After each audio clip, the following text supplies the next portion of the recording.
The best place to live, for a crow. It had the best view of the battlefield. The battle that had just ended had been, by far, the foulest. Plenty to eat. It made her wish that right now was the time of year she had a new hatched batch of eggs. If only human beings could decide to kill each other at a more useful time of the year. But no, a whole season had passed since she'd nudged the broken eggshells out of the nest with her black beak and sent the slim young crows on their way. Now what was left of the ships of the retreating army would be disappearing over the thin line where the sea met the sky. Now the smoke of last night's fires was clearing where the still-alive humans below had buried and burnt their dead. They were mostly the female kind. The female kind did the sorting out afterwards. They worked their way through the rubble and the debris. Hunched and wingless, they wheeled their broken-yoked handcarts along what was left of the roads. It was nothing new. The crow had seen it all before. She was an old bird, and the years had made her sharp-eyed and wise, had taught her how to know what to see and what to be blind to. And she knew not to spend too long choosing which good thing she'd like best to eat off a dead human left out on the ground. Never spend so long that any of the still-alive humans have the time to notice and find a stone and throw it. 1, down. 2, land and grip with claws. 3, firm tug with beak at nose, finger, corner of tasty eye, strip of perfect supper. 4, quick, beat, beat, beat of the wings, and up and out of there. She rearranged her wing feathers with her beak. It had been a long night shift. She settled down, ready to sleep. But down below her, look, down by the gate, that dog was still sitting there, waiting. He'd been there since the battle started. "Caw!" she said.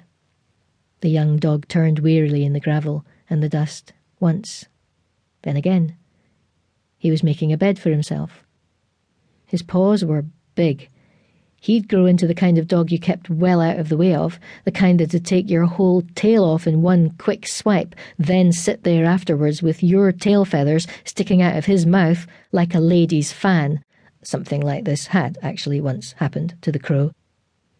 He was definitely dog, but close to wolf, sharp at the teeth and the ear, with a long and handsome muzzle. He lay with his head on his paws. He looked miserable, but his ears were still cocked forwards. Some still alive, probably dead, had told him, "Stay."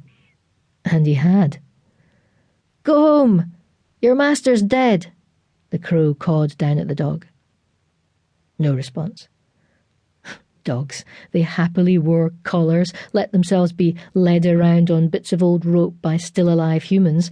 They ate out of the hands of still-alive humans, as if the hand that fed them wasn't good food in itself. "Probably burnt or buried already," she cawed. Suddenly, the dog leapt to his feet, and when he did, the crow's heart jumped beat, beat, beat. Even though there was no way that dog could jump as high as a city gate, she threw herself up into the air, the feathers tingling at her tail.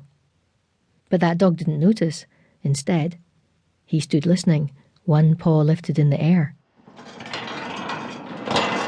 The little door in the huge wooden gate opened. Through it came 2 still-alive human girls. They came warily, as if they were guarding a secret.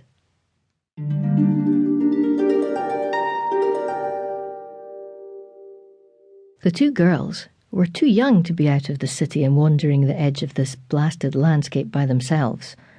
They were well dressed, not at all the kind of girl you usually saw sneaking around the city wall at dawn.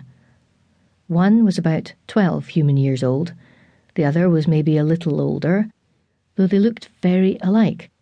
Well, all still-alive humans did. But they were acting very differently. The younger one was forging forwards and the older one was pulling back. "Because we're sisters," the younger one was saying. "Because of us being the same blood." The more she talked, the more the older one, her sister, looked scared, looked around her, looked like she wished with all her heart that the younger one would be quieter. "And now this," the louder girl said. "Food for..."